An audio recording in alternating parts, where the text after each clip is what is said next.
Dès qu'on arrive au 158 de l'avenue Louise, on sent l'élégance, la sophistication, la recherche du beau de cette maison de couture belge créée par Paul Nathan en 1938 et reprise par Edouard Vermeulen en 1983. 38 ans que cet homme est installé dans cet hôtel particulier et qu'il habille autant la royauté que les clientes fidèles. Dès le départ, quand j'ai débuté, c'était les belles années du prêt-à-porter, mais j'ai toujours regardé ce côté authentique d'une maison de couture. D'abord parce que je pense qu'il y a eu... Nathan est un nom qui existait avant moi, qui représentait de la couture belge et malgré cette vague de la grande distribution et de tout, j'ai voulu rester dans le domaine du luxe, mais du luxe accessible. Un prix qui se comprend par l'atelier présent à l'étage. On y trouve les petites mains, qui travaillent chez Nathan pour la plupart depuis plus d'une décennie.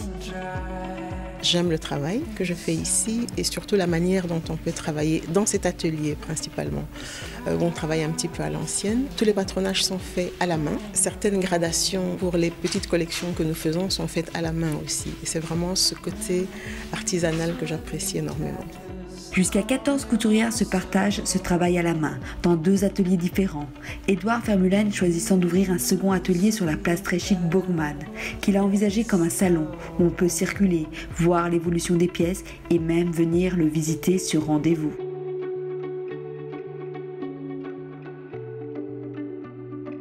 Les jeunes n'ont plus cette même sophistication que la génération rentrante maintenant. On se rend compte qu'elles veulent des choses plus faciles à porter, peut-être. Et alors, du coup, la génération précédente veut s'associer aux plus jeunes. Donc, c'est aussi parfois un peu une simplification. Mais je maintiens que, heureusement, pour les belles circonstances, les gens veulent encore toujours s'habiller et donner de l'attention et de l'élégance. Le couturier a su s'adapter à la demande, mais aussi au monde qui évolue. Utilisation de cuir vegan, regard sur la provenance et la production des matières, mais aussi soutien au savoir-faire.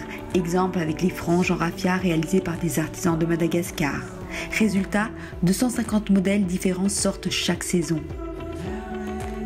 Mais place tout d'abord à la couture. La nouvelle collection vient d'être photographiée dans le mythique parc du Cinquantenaire à Bruxelles.